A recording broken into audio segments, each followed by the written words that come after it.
வணக்கம். புதன்கிழமை ஜூன் மாதம் 3ஆம் தேதி, பராபவ வருஷம் வைகாசி மாதம் 20ஆம் தேதி. இன்றைய நட்சத்திரம் பூராடம்.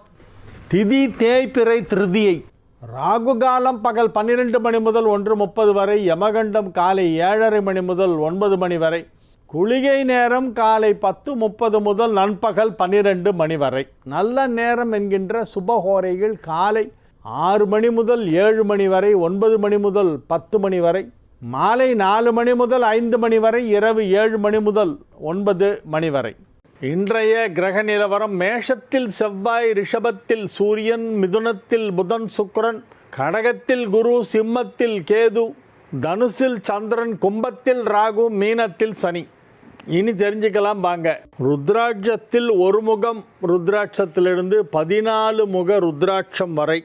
அந்த ருத்ராட்சத்திற்கான பெயர்கள்: ஒரு முகத்துக்கு பெயர் சிவன், 2 முகத்திற்கு பெயர் ஹரசௌரி, 3 முகம் அக்னி, 4 முகம் தத்தாத்திரேயர், 5 முகம் காலாக்னி, 6 முகம் சண்முகர், 7 முகம் ஆனந்த, 8 முகம் விநாயகர், 9 முகம் பைரவ, 10 முகம் விஷ்ணு, 11 முகம் ஏகாந்தர், 12 முகம் அர்க்க, 13 முகம் காம, 14 ஸ்ரீகண்ட ருத்ராட்சம். இதற்கான ஆதாரம் யோகராசா என்னும் புத்தகத்தில் உள்ளது. இப்படிக்கு BR கவிதை ராஜா. அன்பார்ந்த ஆன்மீக பரப்புரையாளருக்கு வணக்கம். வணக்கம் பல. திருக்கோவில்களில் கருவறை இருட்டாக இருப்பதன் காரணம் என்ன? அந்த தீப ஒளியில் தான் கடவுளை பார்க்கணும். மின்சாரமெல்லாம் வர்றதுக்கு முன்னாலேருந்து இருந்த ஒரு வழக்கம் அது. மின்சார வசதிகள் வந்ததுக்கப்புறமும் உள்ள லைட்டு போடுறதில்லை, ரொம்ப கோயிலில் போட மாட்டாங்க. ஏன்னா அந்த கருவறையிலே உள்ள அந்த மூர்த்தியை, அந்த தெய்வத்தின் திருவுருவத்தை, அந்த அழகை எண்ணெய் ஊற்றி நிறைய தீபம் ஏற்றி அடுக்கடுக்காக தீபம் ஏற்றுவாங்க. அந்த தீபத்தின் ஒளியில் அந்த இறைவனை பார்க்க வேண்டும் அப்படின்னு ஒரு சம்பிரதாயம். அதனால தான் இருட்டாகவே இருக்குது. கருவறையில் உள்ள இறைவனை முழுமையாக பார்க்க முடியாத வருத்தம் உண்டாகிறது. அதுக்கு தான் அபிஷேகம் பண்ணுறாங்க. பால் அபிஷேகத்தும் போது அந்த திருவுருவத்தை ஃபுல்லாக பார்க்கலாம் அப்படிங்கிறதுக்காக. தென்னிந்தியாவில் கோவில்களில் கடவுளை தொட்டு வணங்க முடியவில்லையே. வடநாட்டுக்கு சென்றால் அங்கு நாமே தொட்டு பூஜை செய்யலாம். ஏன் தென்னிந்தியாவில் இப்படி வைத்திருக்கிறார்கள்? நம்ம சாஸ்திரம் அப்படி சொல்லுது சார். ஆகம விதிகளின்படி நாம் போய் தொட முடியாது. அதுக்குன்னு குறிப்பிட்ட குடும்பத்தில் வந்தவர்கள் மட்டுமே அந்த பூஜையை செய்ய முடியும். குறிப்பிட்ட குடும்பத்தில் வந்திருக்க வேண்டும், ஜாதி கூட கிடையாது. அந்த பர்டிகுலர் ஃபேமிலியில் வந்திருக்கணும். அப்போ தான் அவங்களுக்கு அந்த ரைட்ஸு, சாமியை தொட்டு பூஜை பண்ணுற அதிகாரம் கிடைக்கிது. இப்போ ஃபார் எக்ஸாம்பிள், நான் ஒரு ஐயர், எல்லாருக்கும் தெரியும், வெங்கட்ராமையர். ஆனால் எனக்கு கோவிலுக்கு உள்ளே போய் சாமியை தொடறதுக்கு உரிமை கிடையாது. நானே தொட முடியாது. அர்த்த மண்டபம் வரைக்கும் போகலாம். கருவறைக்கு முன்னால் இருக்கும் இடத்திற்கு பெயர் அர்த்த மண்டபம். அது வரைக்கும் போகலாம். அங்கேருந்து கும்பிடலாம், அப்படியே திரும்பி வரணும். அதை போய் அந்த மூலவரை தொடணும்னா அதுக்கு சிவாச்சாரியால் பரம்பரையில் வந்திருக்கணும். வேதம் படித்திருந்தாலும், பிராமணனாகவே இருந்தாலும், யாராக இருந்தாலும் இறைவனை, மூலவரை தொட்டு பூஜை செய்கின்ற அதிகாரம் அந்த சிவாச்சாரியார் பரம்பரையில் வந்தவர்களுக்கு மட்டுமே உண்டு. எந்த கோயிலாக இருந்தாலும் சரி. இப்போ நான் திருச்சூலம் கோயிலுக்கு போகிறேன். திருச்சூலம் கோயில் எங்கள் அப்பா தான் உருவாக்கினார். சோழர் காலத்து கோயிலை புதுப்பிச்சார், எல்லாம் பண்ணார். அதுக்காக நான் போய் தொட்டு திருச்சூலநாதரை பூஜை பண்ணுவேன்னு சொல்லி நாங்கள் போய் அடம் பிடிக்க முடியுமா? தப்பு, தொடக்கூடாது. எனக்கு அதுக்கு ரைட்ஸ் கிடையாது, அதிகாரம் கிடையாது. யாராக இருந்தாலும் சரி. வேதம் படித்த பிராமணரே அந்த ஃபேமிலியில் வந்தவராக இருந்தால் தான் போகலாம், இல்லைன்னா போக முடியாது. வேதம் படித்து குடுமியெல்லாம் வச்சுட்டு இருக்கிற ஐயர் கூட கோவிலில் போய் சாமியை தொடர்றதுக்கு அதிகாரம் கிடையாது. அந்த குறிப்பிட்ட சிவாச்சாரியார் வம்சத்தில் வந்தவர்களுக்கு மட்டும்தான் அந்த அதிகாரம் உண்டு. அதை நம்ம இன்றைக்கி வரைக்கும் ஃபாலோ பண்ணிகிட்ருக்கோம். அப்புறம் கடவுள் விருப்பம். துலா மாதம் என்பது எந்த மாதம்? ஐப்பசி. அந்த மாதத்தில் காவிரியில் துலா ஸ்நானம் செய்வது மிகவும் சிறப்பு என்று கூறப்படுகிறது. காரணம் என்ன? 30 நாளும் காவேரியில் குளிப்பாங்க. ஐப்பசி மாதம் வந்துடுச்சுன்னா அதுக்கு பேர் துலா ஸ்நானம்னு பேர். துலா ஸ்நானம்னா ஐப்பசியிலே காவிரியில் குளிப்பது என்று அர்த்தம். மயிலாடுதுறையில், கும்பகோணத்துலலாம் அது ரொம்ப சிறப்பான ஒரு விழாவாகவே நடைபெறும். கோயம்புத்தூர் மனோஜ்குமார் கேட்குறாரு, கால பைரவருக்கு தேங்காய் தீபம் போட்டார்கள், தற்போது காய்கறி விளக்கு ஏற்றுகின்றனர். பாகற்காய், பூசணிக்காய் புடலங்காய் என எல்லா காயிலையும் விளக்கி ஏற்றுகிறார்களே, இது சரியா?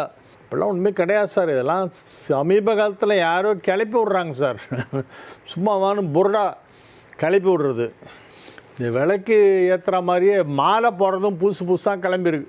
பழைய மாம்பலத்தில் ஒரு பிள்ளையார் கோயிலில் முறுக்கு மாலை போட்டுட்டா ரொம்ப நல்லதுன்னு யாரோ சொல்லியிருக்காங்க. எல்லோரும் முறுக்கு, நிறைய கை முறுக்கு, அரிசி முறுக்கில் குட்டி குட்டியாக இருக்கும், 2 சுற்று 3 சுற்றில். அந்த முறுக்கை வந்து மாலையாக கோத்து எடுத்துகிட்டு போய் பிள்ளையாருக்கு போடுறாங்க. முறுக்கு மாலை, தட்டை மாலை எல்லாம் வரும். பொதுவாக சுவாதி நட்சத்திரத்தில் பிறந்தவர்கள் ஆண்களை விட பெண்களே உயர்ந்த நிலையில் இருப்பார்கள் என்று கூறுகின்றார்கள். உண்மையா? ஓரளவு உண்மைதான். சுவாதி பெண்ணுன்னா அது ஒரு தனி அதிர்ஷ்டம். சுவாதி ஆண் சுமார் தான். அதே மாதிரி பரணியில் பார்த்தீங்கன்னா, பரணி ஆண்கள்லாம் கொடி கட்டி பறப்பாங்க. பரணி பெண்களுக்கு திருமண வாழ்க்கை சுமாராக தான் இருக்கும். ஃபேமிலி லைஃபே ரொம்ப சுமாராக இருக்கும் பரணி பெண்ணாக இருந்தால். பரணி ஆணாக இருந்தால் ரொம்ப நல்லாயிருக்கும். ஆண்களுக்கு பரணி வசதி, பெண்களுக்கு சுமார். அதே மாதிரி பெண்களுக்கு சுவாதி ரொம்ப வசதியானது, மிகவும் உயர்வானது சுவாதி பெண் அப்படிங்கிறது. ஆனால் ஆண்களுக்கு அது சற்று சுமார் தான்.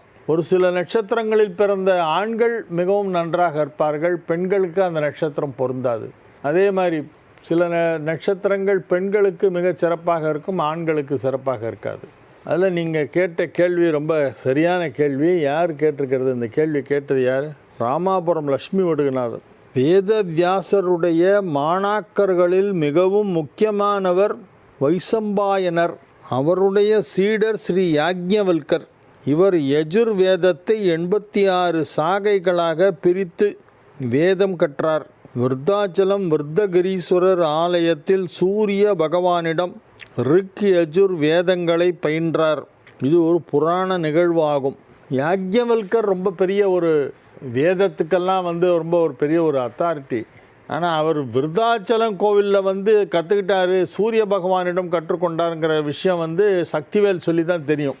நன்றி சக்திவேல். மேஷ ராசிக்கு இன்றைய நாள் நல்ல நாள். 4ஆம் இடத்தில் குரு உச்சமடைந்திருக்கிறது. எனவே நன்மைகள் அதிக அளவிலே நடைபெறும். குருவின் வீட்டில் சந்திரன் இருக்கிறது, 9ஆம் இடத்தில் தனுசில். குருவின் வீட்டில் சந்திரன், வீடு கொடுத்த குருவோ உச்சம். எனவே இது ஒரு சிறப்பான கிரக அமைப்பு கொண்ட நல்ல நாளாக விளங்குகிறது. அது மட்டுமல்ல, ராசிநாதனாகிய செவ்வாய் ராசியிலேயே ஆட்சி பலம் பெற்றிருக்கிறது, வலுவாக இருக்கிறது. ராசிநாதன் வலுவாக இருப்பதால் நீங்கள் வலுவாக இருப்பீர்கள். நீங்கள் வலுவாக இருப்பீர்கள் என்று நான் சொல்லும் பொழுது அதில் 3 பலம் சேர்த்து தான் வலுவாக இருப்பீர்கள் என்று சொல்கிறேன். மனோபலம், தேகபலம், பணபலம் 3 சேர்ந்துருக்கும் இன்றைக்கி. அப்போ நீங்கள் எதை வேணாலும் செய்யலாம், நினைத்ததையெல்லாம் சாதித்து காட்டுவீர்கள். மனோபலம், தேகபலம், பணபலம் 3ம் சேர்ந்த நாளாக இன்றைய நாள் மேஷ ராசிக்கு விளங்குகிறது. எனவே மிக சிறப்பான நல்ல நாள். ரிஷப ராசிக்கு இன்னைக்கு சந்திராஷ்டமம் இருக்குது. அதனால் அமைதியாக இருக்க வேண்டும். அமைதி அமைதி அமைதி. மௌனம் மௌனம் மௌனம். மௌனமாக இருந்து பல காரியங்களை சாதிக்க வேண்டும். பேசாமல் இருந்தாலே இன்றைக்கி உங்களுக்கு எல்லாம் நல்லதாக நடக்கும். இறை வழிபாட்டிலே கவனம் செலுத்துங்கள். மகா கணபதி வழிபாடு இன்றைய தினம் செய்வது மிக சிறப்பு வாய்ந்தது. பிள்ளையாரை கும்பிட வேண்டும், ஹனுமானை கும்பிட வேண்டும். இந்த 2 தெய்வங்களையும் வழிபாடு செய்தால் இன்றைய நாள் ரிஷபத்திற்கு நன்றாக இருக்கும். மிதுன ராசி அன்பர்கள் இன்று மிகுந்த மகிழ்ச்சியுடன் காணப்படுவார்கள். 2ஆம் இடத்திலே குரு உச்சம், 2 குடையவன் 7லே அமர்ந்து கொண்டிருக்கிறது.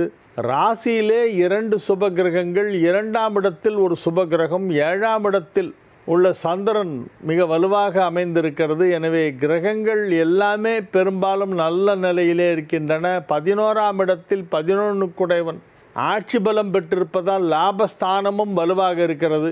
நீங்கள் மகிழ்ச்சியாக இருப்பீர்கள், குடும்பம் மகிழ்ச்சியாக இருக்கும். குடும்பத்தில் உள்ளோர் அனைவரும் உங்களுக்கு முழுமையாக ஒத்துழைப்பு நல்குவார்கள். உங்களுடைய பணிகளை செய்து முடிக்க குடும்பத்தாரின் ஒத்துழைப்பு இன்றைய தினம் உங்களுக்கு கிடைக்கும். அசையா சொத்து வாங்கக்கூடிய வாய்ப்பு இருக்கிறது. பூமியை நம்பி தொழில் செய்பவர்கள், அதாவது விவசாயிகள், விவசாயம், சாலை பணி செய்வது, மண்ணை தோண்டி எடுக்கக்கூடிய கனிம வளங்களில் தொழில் செய்பவர்கள், கனிம வளங்கள் குவாரி வைத்திருப்பவர்கள் போன்றவர்களுக்கெல்லாம் இது ஒரு நல்ல நாள், அதிர்ஷ்டமான நாள். பொருளாதாரத்திலே நல்ல முன்னேற்றம் ஏற்படக்கூடிய நாளாக விளங்குகிறது. லாபஸ்தானம் வலுப்பெற்றிருக்கிறது. தனஸ்தானம் வலுப்பெற்றிருக்கிறது குருவின் உச்சம் பெற்றதால். குருவின் வருகையால் தனஸ்தானமும் உச்சம் பெற்றிருக்கிறது. தன லாபாதிபதிகள் நல்ல நிலையிலே இருக்கிறார்கள். எனவே நன்மைகள் நடைபெறும். பொருளாதாரத்தில் பெரிய வளர்ச்சி ஏற்படும். வியாபாரத்தில் மிகப்பெரிய முன்னேற்றம் ஏற்படும். கடக ராசிக்கு இன்றைய நாள் நல்ல நாள். ராசியிலே குரு பகவான் உச்சம் பெற்றிருக்கிறார். மொத்தம் 5 மாதங்களுக்கு மட்டுமே குரு உச்சம். குரு உச்சம் 5 மாதத்துக்கு தான் இருக்குது. ஆல்ரெடி ஸ்டார்ட் ஆயிடுச்சு. போன 26ஆம் தேதி மே 26 காலையிலே 11 மணி சுமாருக்கு குரு பெயர்ச்சி நிகழ்ந்தது. இதற்கு அடுத்த குரு பெயர்ச்சி அக்டோபர் மாதம் 20ஆம் தேதி நடைபெறப் போகிறது. அதுவரையிலே உங்கள் ராசியிலே கடகத்திலே குரு உச்சமாக இருப்பதால் இப்பொழுது ஏராளமான நல்ல விஷயங்களெல்லாம் நடைபெறும். ஏதாவது நல்ல விஷயம் பண்ணணும்னு நீங்கள் முயற்சி பண்ணால் அது நடந்துடும். உங்கள் இல்லத்தில் சுப நிகழ்ச்சிகள் நடைபெறும். உங்கள் வியாபாரத்தில் மிகப்பெரிய முன்னேற்றம் ஏற்படும். பொருளாதாரத்திலே கணிசமான வளர்ச்சி ஏற்படும்.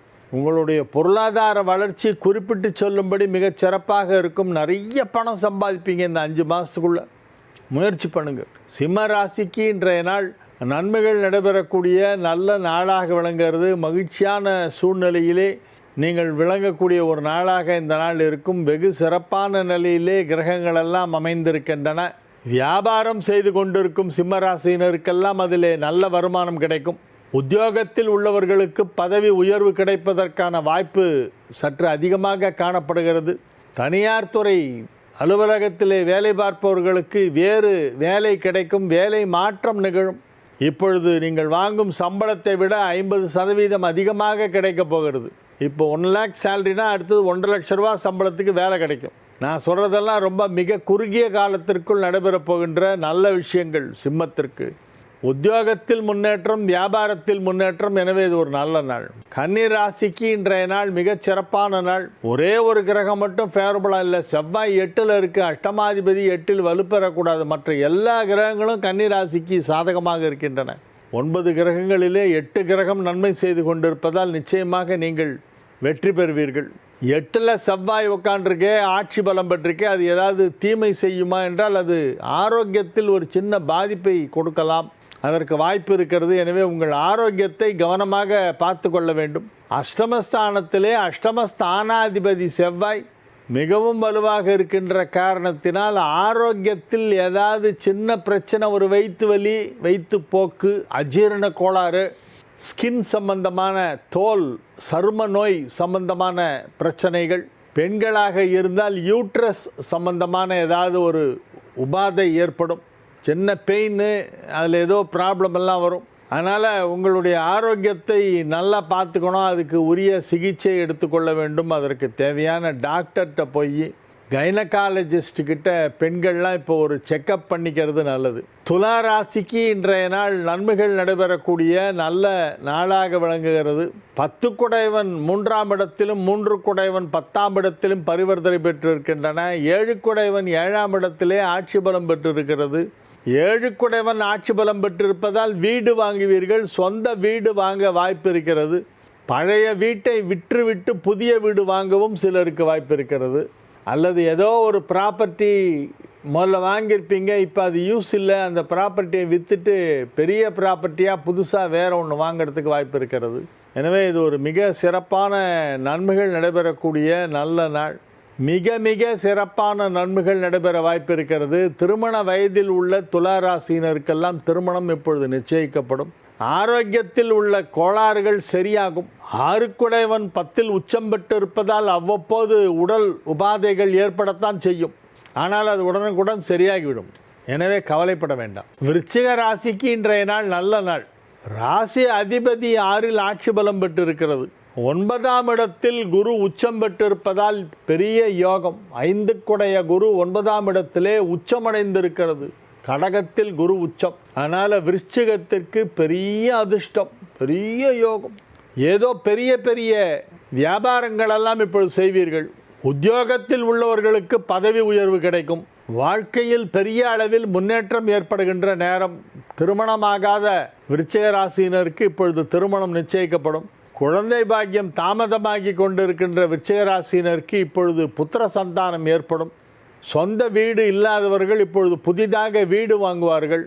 வண்டி வாகன யோகம் மிகச் சிறப்பாக இருக்கிறது. எனவே நன்மைகள் அதிக அளவில் நடைபெறுகின்ற நல்ல நாள். தனுசு ராசிக்கு இன்றைய நாள் நல்ல நாள். சந்திரன் வீட்டில் குரு, குரு வீட்டில் சந்திரன். இந்த பரிவர்த்தனை யோகம் மிகப்பெரிய நன்மையை தனுசு ராசிக்கு செய்யும்.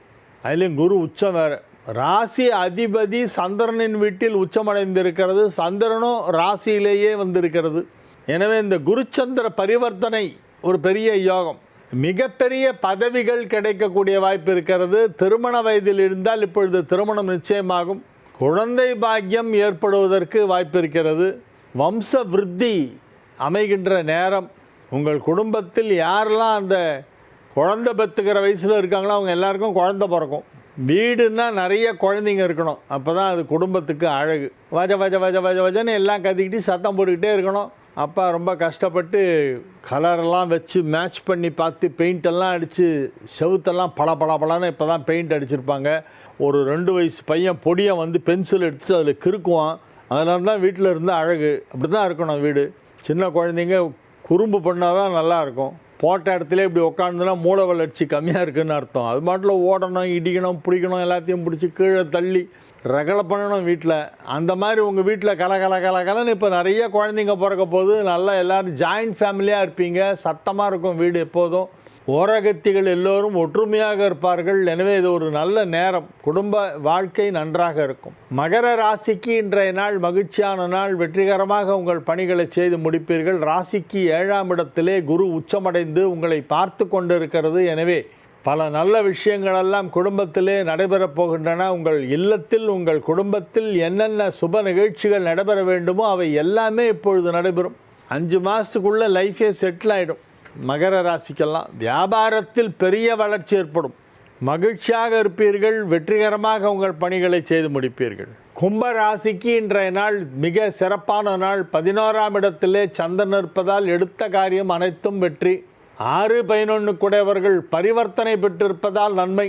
மிக சிறப்பான நிலையிலே 5ஆம் இடத்தில் புதனும் சுக்கிரனும் இணைந்திருப்பதால் பதவிகள் கிடைக்கும். கௌரவ பதவிகள் கிடைக்க வாய்ப்பிருக்கிறது.